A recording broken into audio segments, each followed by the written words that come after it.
हर आपको लग क्षेत्र रहा में। है कि भारत टूटा हुआ है, लेकिन ये वहीं एक सत्य बड़ा वर्ग है जो जब भी चुनाव आता है वो बीजेपी के पक्ष में वोट कर देता है। तो बीजेपी अगर देश को तोड़ रही होती तो इतना बड़ा मैंडेट उसको हर हिस्से से क्यों प्राप्त होता? ये सवाल भी पूछे जाते हैं। बहुत आसान सवाल है, और आप अपने आंकड़ों को देखिएगा। 2014 में और 2019 में तकरीबन 1/3 वोट बीजेपी को गई, और आज के दिन उस 1/3 वोट के आधार पर उनके पास 2/3 हमारे सीट्स हैं।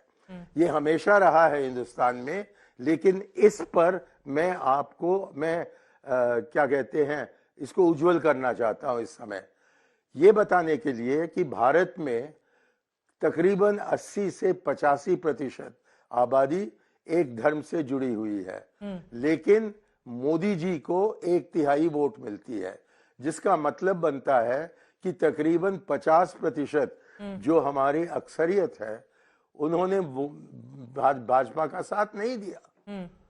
तो जबकि वो अक़लियत को पकड़कर कुछ न कुछ जिहाद शब्द लगाकर उनको पीड़ित करती है, उनको असुरक्षित अपने को समझने का एक परिस्थिति बना रखती है, जबकि CAA जैसे वो कानून बनाती हैं, तो लाजमी है कि हमारे अक़लियतें समझेंगे कि पार्टी सरकार उनके साथ नहीं है, और हम उनको आश्वासन दे रहे हैं कि जैसा कि हम करते रहे 1947 से लेकर और उससे भी पहले हमारे स्वतंत्रता संग्राम में, हम उनके साथ हैं, क्योंकि वो भारत के नागरिक हैं। हम नागरिकता के तरफ देखते हैं, धर्म के तरफ नहीं।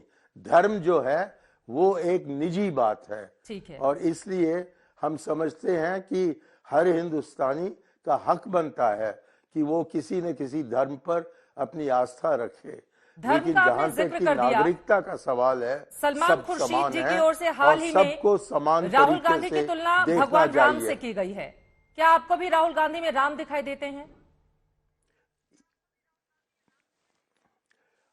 आपने सलमान खुर्शीद ने जो कहा है उसका जिक्र किया। मैं आपसे अनुरोध करता हूं कि आप ये सवाल सलमान से के सामने रखें। मुझको उनके तरफ से उनका प्रवक्ता बनने की कोई आवश्यकता नहीं है। ठीक है। AK एंटनी साहब की ओर से कहा गया है कांग्रेस को बहुसंख्यकों को भी साथ लेकर चलना होगा, सिर्फ अल्पसंख्यकों से बीजेपी को हराना मुश्किल है, और 2024 में बीजेपी को हराना है तो पार्टी को मेजोरिटी को भी साथ में लेकर चलना होगा, सिर्फ माइनॉरिटी से बात बनने वाली नहीं है।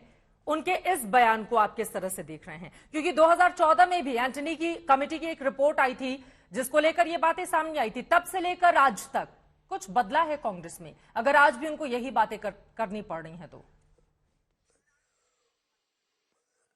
जबकि एंटनी जी की टिप्पणी सबसे पहले मेरे ध्यान में आया था जी, तो मैंने उनसे आमने सामने रूबरू उनसे पूछा कि वो क्या कहना चाहते हैं। एंटनी जी का जवाब था कि मैं तो केरल के संबंध में बोल रहा था, क्योंकि केरल में यदि अनुसूचित जाति जनजाति को निकालकर आप देखें तो हिंदुओं का जो संख्या है वो तकरीबन उतना ही है जितना कि मुसलमान और क्रिश्चियंस को जोड़कर देखें। तो उन्होंने कहा कि मैं भारत के बारे में नहीं बात कर रहा था।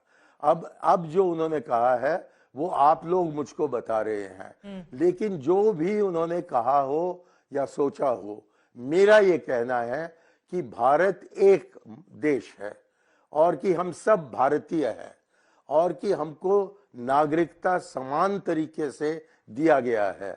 और ये भी संविधान बताता है कि आप जो भी धर्म से जुड़ना चाहते हो वो एक निजी बात है, कि सरकार या हुकूमत को इससे कोई लेना देना नहीं है।